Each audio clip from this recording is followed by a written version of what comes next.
आप सभी बच्चों का स्वागत है। तो पहले हम लोग नीति श्लोक के बारे में पढ़े थे, नीति श्लोकों का उच्चारण किए थे और अब हम लोग इनके प्रश्न उत्तर को देखेंगे, इनके शब्दार्थ को देखेंगे। ठीक है, तो चलते हैं पहले शब्दार्थ की ओर और उसके बाद हम लोग फिर प्रश्न उत्तर देखेंगे। तो जो हम लोग श्लोक पढ़े थे उसकी शब्दार्थ को देखें। देखिए क्या लिखा है। सबसे पहले जयेत, जयेत अर्थात जीते। जय जो है वो विधिलिंग लकार का रूप है, जय जयतम जयेयु। ठीक है ना, जय जयतम जय जयम जयेव जय जयम। तो ये जो जयत है अर्थात जीते। कदरियम का अर्थ होता है कृपणता को। किसको? जीते, कृपणता को। अर्थात कृपणता न करें, कंजूस नहीं करें, है ना। तो कृपणता को कदरियम, कदरियम द्वितीय विभक्ति एकवचन। कदरियम हो गया अनृतम, अनृतम का अर्थ होता है झूठ को, झूठ। पिपीलिका जो चीटी होता है उसको बोलते हैं ना, पिपीलिका नर चीटी पुल्लिंग में। वैनतेय का अर्थ हो गया गरुड़, रुका हुआ गरुड़। एक पद भी आगे नहीं जा पाता है, यदि आप रुक जाएंगे तो जीवन में आगे नहीं बढ़ पाएंगे। आगे देखिए लिखा है जो गरुड़ है वो तेज उड़ने वाला होता है पक्षी, है ना। विनता का पुत्र है, किसका पुत्र? विनता का। आगे देखिए क्या लिखा है। दिनांते, दिन के अंत में, सायंकाल अर्थात, और निशांते अर्थात रात के अंत में। पया, पया का अर्थ होता है जल। तक्रम मतलब होता है मट्ठा। और हातव्या जो है वो हातव्या का अर्थ होता है छोड़ देना चाहिए, हमें त्याग करना चाहिए। भूतिमिच्छता, संपत्ति, ऐश्वर्य चाहने वाला। वहां था ना षड्दोषे, षड्दोषा पुरुषेण हातव्या भूतिमिच्छता। तो भूतिमिच्छता का अर्थ होता है संपत्ति, ऐश्वर्य आदि। तंद्रा अर्थात जागते हुए सोना। दीर्घ सूत्रता का अर्थ हो गया धीरे धीरे कार्य करना, दीर्घ सूत्री, है ना। और आलस्यम अर्थात शिथिलता। निंदंतु तो जान ही रहे हैं, निंदा करें। और स्तुवंतु का हो गया प्रशंसा करना। तो लोट लकार में स्तुवंतु बनता है, स्तौतु स्तुता स्तुवंतु, बहुवचन का रूप है। और नीति निपुणा जो है ये बहुवचन शब्द है। नीति निपुणा, नीति निपुणो, नीति निपुणा, नीति में कुशल लोग। नीतो निपुणा, नीति निपुणा समास हो गया है, जो नीति में निपुण हो। ठीक है, आगे चलते हैं। समाविशतु अर्थात आए। यथेष्टम का अर्थ होता है इच्छानुसार। अद्येव का अर्थ हो गया आज ही। अस्तु होवे। ठीक है। युगांतरे का अर्थ हो गया युगों के बाद। वाथवा, वा का अर्थ क्या हुआ? अथवा। विचलंती, प्रविचलंती, विचलित होते हैं। कौन विचलित होते हैं? जो न्याय के पथ पे नहीं चलते हैं वही विचलित होते हैं। किंतु धीर पुरुष लोग कभी भी न्याय के पथ से विचलित नहीं होते हैं, है ना। तो वही प्रविचलंती, विचलित होना। धीरा का अर्थ होता है धैर्यवान लोग। धैर्यवान लोग को धीरा बोलेंगे, ना। अब आगे चलेंगे। देखिए इसका अन्वय, देखिए कितना अच्छा अन्वय है ना। कहा है क्रोधम अक्रोधे न जयेत। क्रोध को कैसे जीते हैं? तो अक्रोध के द्वारा, मतलब क्रोध न करके। और असाधुम साधुना जयेत। कदरी असाधुम अर्थात दुष्टता को कैसे जीते हैं? तो सज्जनता के द्वारा। उसी तरह कदरियम दाने न जयेत, कृपणता को दान के द्वारा। अनृतम च सत्ये न जयेत, सत्य के द्वारा झूठ पे विजय पा सकते हैं। ठीक है, आगे गच्छन पिपीलिका योजनानम शतानि अपि आति। चलती हुई चीटियां स्वयोजन पार कर जाती।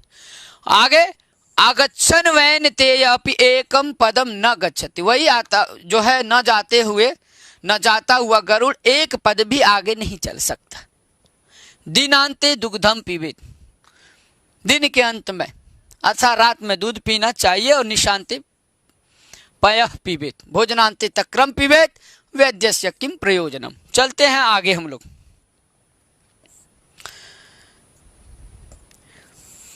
देखिए सबसे पहले अभ्यास है ना, ये देखना है 1 नंबर में। उच्चारणम कुरुत पुस्तिकायाम च लिखत। उच्चारण करना है और पुस्तिका में, टिप्पणी पुस्तिका में, कॉपी में लिखना है। ठीक है, क्या लिखना है? जयेत क्रोधम, जयेत कदर्यम, पिपीलिकः, शतान्यपि, वैनतेयोपि, भोजनान्ते, भूतिमिच्छता, दीर्घसूत्रता, और क्या है, स्तुवन्तु, फिर न्यायात, पंचमी विभक्ति एकवचन, न्यायात। अब आइए 2 नंबर में और देखिए क्या लिखा है, एक पदेन उत्तरत। क्या लिखा है, एक ही पद में उत्तर देना है। पढ़िए क्या लिखा, अनृतम केन जयेत। झूठ पे विजय आप कैसे पा सकते हैं, तो सत्य के द्वारा। तो प्रश्न है अनृतम केन जयेत, तो उत्तर हो जाएगा सत्येन।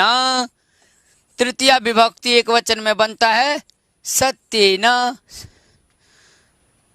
अनृतम सत्येन जयेत। फिर लिखा पिपीलिका कति दूरम गच्छन याति। जो पिपीलिका, जो चींटी है, कितना दूर जाता है ना, कति दूरम गच्छन याति, जाता हुआ।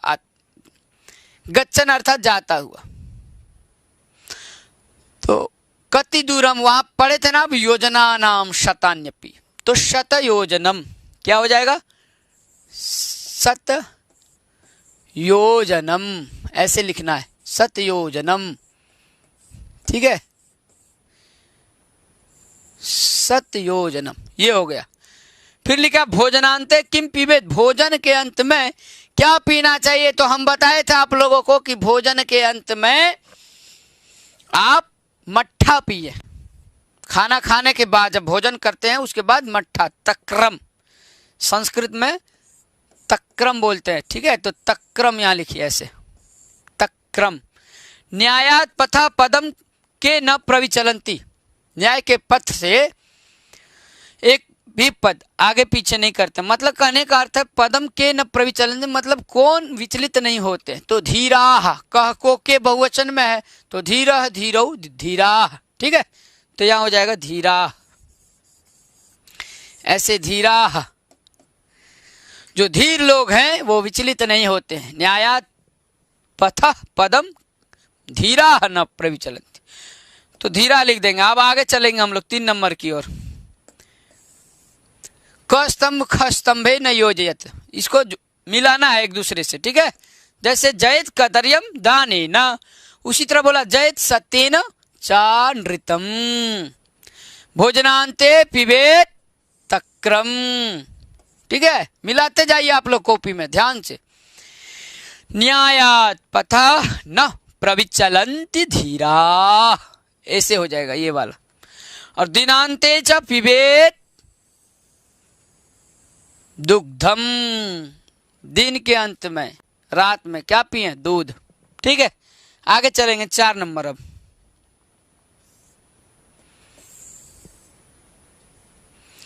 4 नंबर में देखिए लिखा है पाठ्य आगतानि विधिलिंग लोट लकारस्य रूपाणि चित्वा लिखत। पाठ में जो विधिलिंग लकार आया है ना, विधिलिंग और लोट लकार, उसका रूप लिखना है। जैसे यहाँ है ना जयत, क्या है, जयत। तो जयत जो है ये विधिलिंग लकार का रूप है बच्चों। जैसे जयेत, जयेताम, जयेयु, जये, जयेतम, जयेत, जयेयम, जयेव, जयेम। तो ये हो गया आपका 4 नंबर। तो उसी प्रकार आपको दूसरा लिखना है विधिलिंग लकार का या फिर लोट लकार का रूप। तो कितने नंबर पे हम लोग, 4 नंबर पे। तो जयेत, उसी तरह पठेत, लिखेत, हसेत। किंतु आप देखेंगे वहां जब, तो यहां आपको दिखाई देगा पाठ में, और पाठ से आपको देख करके लिखना है। जैसे देखिए जयत हो गया आपका विधिलिंग लकार का रूप, जयत क्रोधम। उसी प्रकार देखिए और कहीं देखिए, जैसे हो गया आपका गच्छेत, क्या हो जाएगा, गच्छेत। निंदन्तु, देखिए निंदन्तु लोट लकार का रूप, समाविशतु, गच्छतु, स्तुवन्तु, इन सभी को आपको वहां लिखना है लोट लकार में। ये बताया गया है, देखिए इस पे लिखना है गच्छन्तु, स्तुवन्तु और निंदन्तु। कहाँ थे? यहाँ बोला आगते विधिलिंग लोट लकारस्य रूपाणी, तो यहाँ आप लिख दीजिए गच्छतु। जैसे जयत है तो जयतु, जयताम, जयंतु, उसी प्रकार क्या हो जाएगा गच्छतु, गच्छताम,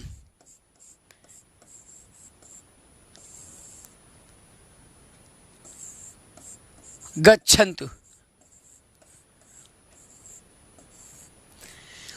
उसी प्रकार समाविशतु, समाविशन्तु, स्तौतु, स्तुता, स्तुवन्तु लिखना है आप सभी को, ठीक है? तो कॉपी में आप लिख लेंगे। आगे 5 नंबर देखेंगे,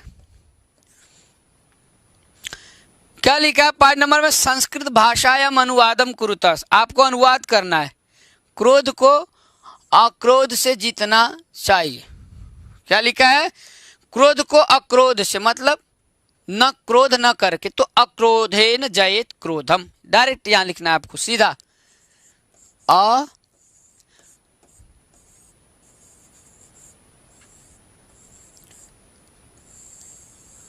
क्रोधेन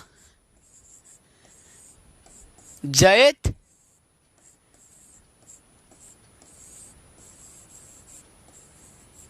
क्रोधम, ठीक है? अक्रोधेन जयेत क्रोधम, क्रोध को अक्रोध से जीतना चाहिए। फिर बोला झूठ को सत्य से जीतना चाहिए। झूठ को किससे जीतना चाहिए? सत्य से। तो जयेत सत्येन चानृतम, क्या लिखना है? जयेत सत्येन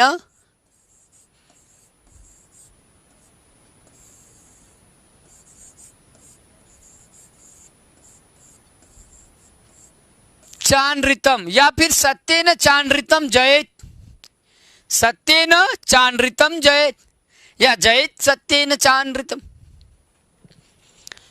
गौ नंबर देखिए, झूठ को सत्य से हो गया। अब गौ नंबर, चींटी की तरह कार्य करें। किसकी तरह कार्य करें?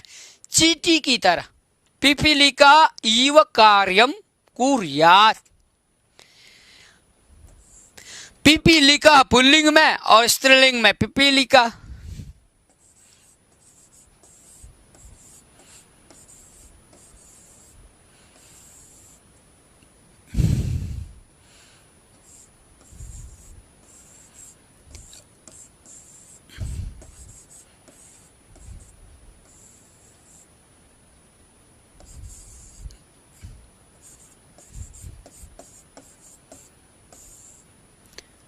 कैसे कार्य करना चाहिए? तो चींटी की तरह, पिपीलिका इव कार्यम कुर्यात्। अब पिपीलिका भी लिख सकता है पुल्लिंग में, यहां पिपीलिका भी हो जाएगा ऐसे।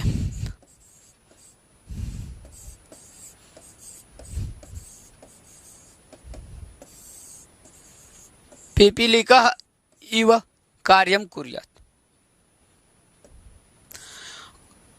फिर घ नंबर में लिखा दिन के अंत में दूध पीना चाहिए।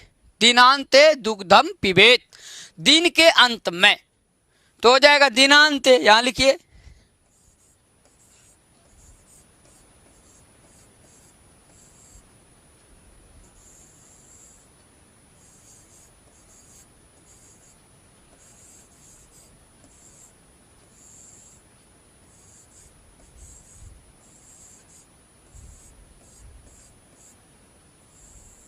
दिनांते दुग्धम पिबेत, ठीक है?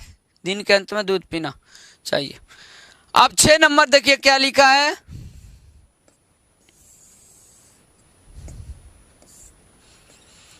छह नंबर में पाठात वाक्यानि पूरयतः, जो पाठ में आपका आया था वाक्य, जो नीति श्लोक आप पढ़े थे, तो उसी से आपको उत्तर लिखा गच्छन पिपीलिको याति, तो क्या हो जाए आगे? योजना नाम शतान्यपि, तो गच्छन पिपीलिको याति योजना नाम शतान्यपि। आगच्छन, अब आगे कर देना अगच्छन वैनतेयोपि पदम एकम न गच्छति। तो यहां आप लिख दीजिए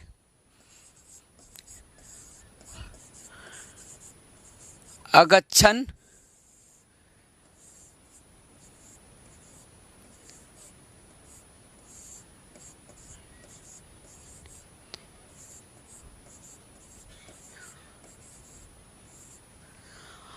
अगच्छन वैन तेयोपि पदमेकम न गच्छति।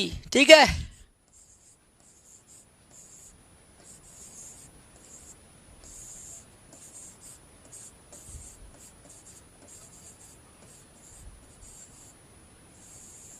ये हो जाएगा। अब देखिए लिखा निंदन्तु नीति निपुणा यदि वास्तुवन्तु, आगे लक्ष्मी समाविशतु गच्छतु वा यथेष्ट। आगे लिखिए आप यहां ऐसे,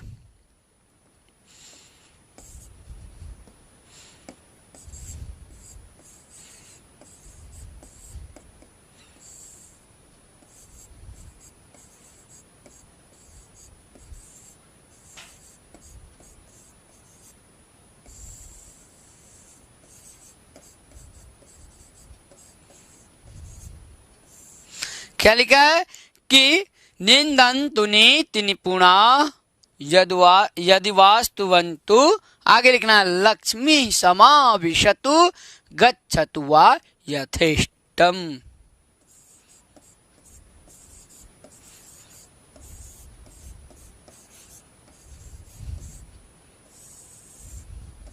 ठीक, ये हो गया आपका 6 नंबर। 7 नंबर में देखिए विलोम पदानि लिखत। क्या लिखा है? विलोम पदानि। जैसे क्रोध है ना, तो इसका उल्टा हो गया अक्रोध है ना, क्रोध का उल्टा अक्रोध, विलोम पद ऑपोजिट अक्रोध है ना। ठीक है, तो साधु का क्या हो जाएगा? असाधु, साधु का असाधु। तो यहाँ होना चाहिए, यदि देखा जाए तो यहाँ विसर्ग होना चाहिए ना, तो यहाँ पे असाधु।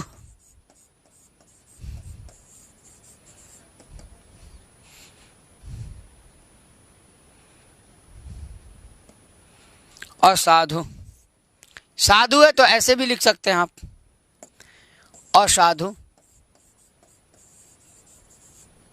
सत्यम का आप क्या लिखेंगे? उल्टा नृतम, अनृतम, सत्यम अनृतम। ठीक है,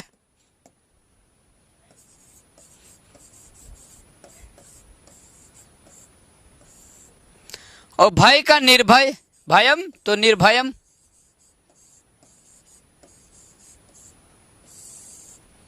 दिनांते का निशांते, निशांते।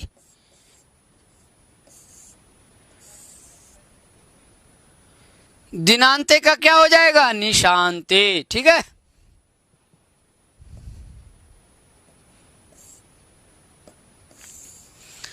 श्लोकानाम सामूहिकम पाठम कारयत, अर्थात आप लोगों को सामूहिक में जहां भी हैं बच्चों, आप सभी लोग सामूहिक रूप में भी आप श्लोक का पाठ करें, शुद्ध उच्चारण करें, है ना। अन्य साम नीति श्लोका नम बोधम कर, और अन्य भी नीति श्लोक इस प्रकार से आप याद करेंगे। फिर बोला एतदपि जानी तक, कुछ अन्नों के नाम संस्कृत में देखिए, कुछ अन्न है ना, भोजन सामग्री। जैसे गेहूं को गोधूमः, संस्कृत में गेहूं को क्या बोलेंगे? गोधूमः। जौ को यवः, अरहर को आढ़की, चना को चणकः, मटर को करेणु, मटर को क्या बोलेंगे? करेणु। उड़द को मासः, सरसों को सरसप, मकई को मकायः, मसूर को मसूरा और धान को धान्यम। जब आप संस्कृत शब्द जानेंगे तब आप संस्कृत में बात करेंगे, व्यवहार में लाएंगे, दैनिक जीवन में प्रयोग करेंगे। जैसे मम गृहे गोधूमः अस्ति, मेरे घर में गेहूं है। यवः अस्ति, जौ है। आढ़की अस्ति, चणकः अस्ति। मटर, मटर को करेणुः अस्ति। माशः अस्ति, उड़द को क्या बोलेंगे? माशः। फिर सरसपः, तव गृहे किम सरसप अस्ति? आम सरसप अस्ति। मकई को बोलेंगे मकाय। मम कृषि क्षेत्रे मकायः अस्ति, और बहुत सारे तो मकायाः सन्ति, मेरे खेत में क्या है? मकई है, मकायाः सन्ति। मसूर है, मसूरः अस्ति। और धान, धान्यम अस्ति, धान्यानि सन्ति। ऐसे आप प्रयोग करेंगे। तो ठीक है, आज के लिए इतना ही मेरे प्यारे छात्रों। जहां रहें आप स्वस्थ रहें, व्यस्त रहें और मस्त रहें। ठीक है, ज्यादा कुछ नहीं कहते हुए जब आप कहीं भी रहें, किसी से मिलें तो सबसे पहले नमः संस्कृताय जरूर बोलें। और आपको यदि यह वीडियो अच्छा लगा हो, नीति श्लोकों का प्रश्न उत्तर अच्छा लगा हो, तो आप लाइक सब्सक्राइब तो करना ही करना, साथ में शेयर करना नहीं भूलना, ताकि कोई भी छात्र संस्कृत से वंचित नहीं रहे, संस्कृत पढ़ने से वंचित नहीं रहे। सब लोग संस्कृत पढ़ें और संस्कृत बोलें। ठीक है, तो नमः संस्कृताय, नमो नमः।